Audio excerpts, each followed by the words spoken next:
Bueno, en este vídeo les contaré un creepypasta llamado El Manicomio de Mérida, espero que se asusten, muajajajaja.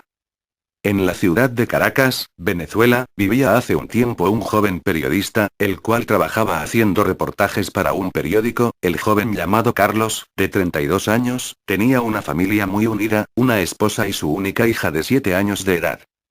Carlos estaba cansado porque su jefe siempre le mandaba a que hiciera reportajes aburridos y sin ningún tipo de acción.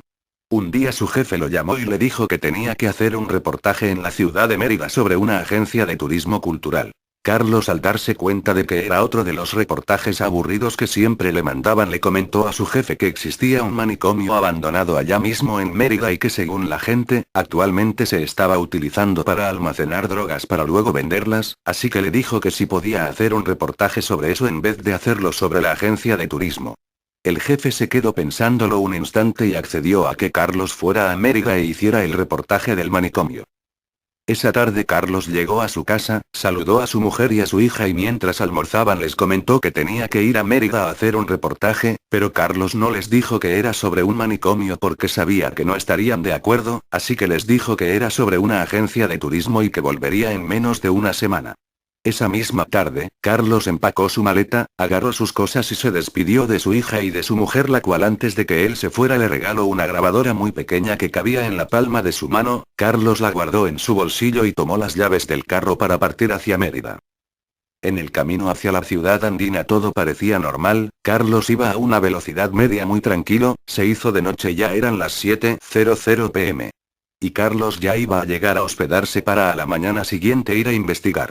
Lamentablemente, antes de que Carlos llegara al hotel tenía que pasar por el manicomio ya que era la única vía para llegar hasta el lugar de hospedaje. Así ocurrió, mientras pasaba por el frente del manicomio su auto tuvo una falla y se apagó. Él vio que no había nadie a su alrededor porque era de noche, se percató de que no venía ningún carro y se bajó de su auto a ver qué sucedía. Él abrió la parte de adelante del automóvil donde se encuentra el motor y las otras máquinas del auto para revisar si había alguna falla. Al hacer esto, de la nada apreció un autobús que se dirigía frente a él a mucha velocidad. Carlos no encontraba qué hacer, así que decidió ir adentro del auto a tocar corneta. Así lo hizo, entró al auto e intentó tocar corneta pero el autobús no se detenía. Carlos hizo cambio de luces pero no había forma de que se detuviera. Lo único que Carlos pudo ver es que el autobús al parecer se conducía solo. Después de esto Carlos vio una luz blanca y despertó a la mañana siguiente tirado en la acera frente al manicomio. Se levantó y decidió tocar a ver si había alguien y de una vez poder investigar algo. Al tocar salió una doctora y lo invitó a pasar. Él accedió y entró a conversar con ella. Le preguntó si ella sabía algo sobre si en ese manicomio guardaban drogas y ella respondió que no. Seguido de esto Carlos le comentó que no tenía dónde pasar la noche y la doctora le dijo que podía quedarse allí ya que tenían un cuarto vacío. Como no tenía otra opción aceptó.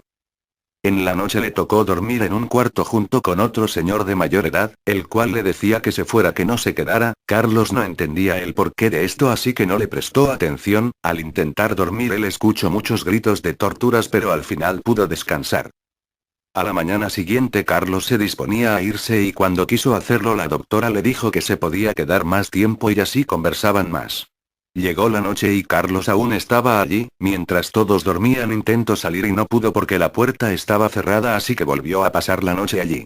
En la mañana del otro día pudo observar a los locos corriendo y algunos subían al techo y se suicidaban y él notaba de que nadie hacía nada por detenerlos. Desde ese momento se dio cuenta de que algo andaba mal. Carlos pasó varias noches en el manicomio por la misma razón que había pasado la segunda noche. Le dijeron que se quedara más tiempo y cerraron la puerta. Durante ese tiempo él notó muchas cosas. Notó que el viejo con quien él compartía el cuarto todas las noches se lo llevaban a tortura y lo sometían a electricidad. Carlos intentó salir pero no había forma, hasta que una noche lo buscaron a él y lo llevaron a tortura con electricidad, electromagnetos cerebrales, y desde esa vez todas las noches le hacían lo mismo. Él no sabía qué hacer ni cómo salir de ese lugar. Decidió llamar a su mujer desde el teléfono del manicomio para avisarle mientras todos dormían. Logró hacerlo entrando a la cocina y cuando llamó contestó su mujer y él le dijo: mi amor, ¿cómo estás? Soy Carlos, tu esposo. Estoy en Mérida pero aquí suceden cosas muy extrañas y yo quiero regresar y no puedo hacerlo, necesito ayuda. Estoy en el manicomio abandonado. La mujer le contestó: señor, deje de bromear. Mi esposo murió hace 2 semanas. Carlos se quedó mudo por un segundo y en ese momento llegó la doctora y él tuvo que trancar. Allí fue cuando la doctora le dijo que nunca podría salir de allí, que él estaba muerto y que ese era un manicomio de torturas para los que ya habían fallecido.